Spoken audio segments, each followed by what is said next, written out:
नमस्कार, मी भूषण रमेश महाजन नाशिक।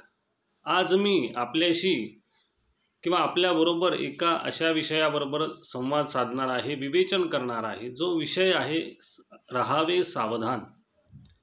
मूळतः असा समज असतो की जे धार्मिक लोक आहे किंवा धार्मिक वृत्तीचे लोक आहेत ते अत्यंत व्यवहाराबाबतीत धार्मिक असल्यामुळे व्यवहार चातुर्य त्याच्यात नसतं असा समज असतो किंवा देव भोळेपणा असल्यामुळे हे कुठल्याही गोष्टीवर लवकर विश्वास ठेवतात। तर परमार्थ करावा, परंतु परमार्थ करत असताना आध्यात्मिक क्षेत्रात असताना व्यवहार देखील सांभाळता आला पाहिजे। त्यावेळी अखंड सावधान आपल्याला असलं पाहिजे। तर परमार्थ प्रती धरोणी प्रीती, व्यवहार प्रसंगी सावध राही।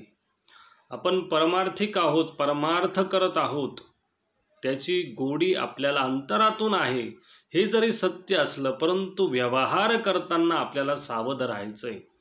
कारण परमार्थ करतोय म्हणजे प्रत्येक व्यवहारात असावधानता किंवा देव भोळेपणामुळे आपलं नुकसान करून आपल्याला घ्यायचं नाही, तर व्यवहार करताना व्यवहार करतेवेळी सावधान राहायचंय। आपल्याकडे परमार्थाने बरंच पुण्य जरी संचित असलं, परंतु पुण्य असल्यामुळे व्यवहार कुशल करू नये असा कुठलाही नियम नाही। तर व्यवहार करताना, कारण त्यावर आपला प्रपंच आहे, त्यामुळे अखंड सावधानता अंगात असलीच पाहिजे।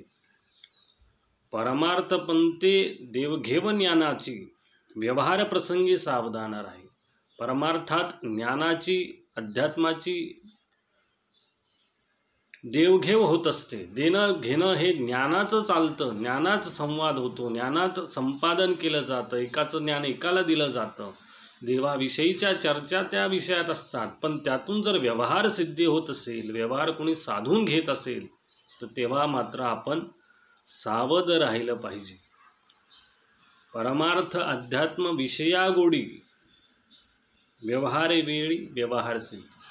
परमार्थ करत असताना गोडी आपण धरावी, परंतु व्यवहार करताना व्यवहार सिद्धी करावी।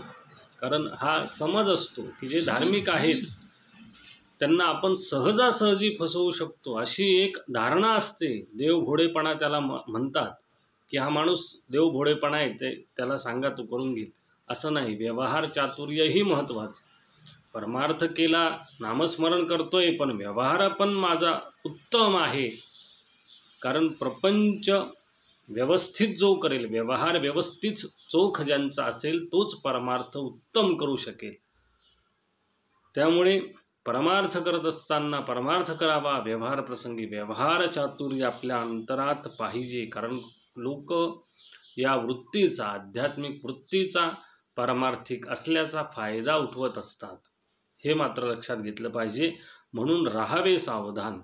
परमार्थ वेळी परमार्थ करावा, अध्यात्माविषयात गोडी असेल तर आध्यात्मिक व्यवस्था तशी करावी, परंतु व्यवहार करत असताना व्यवहार व्यवहाराच्या ठिकाणीच असला पाहिजे, कारण त्या व्यवहारावरती आपला चरितार्थ असतो। धन्यवाद।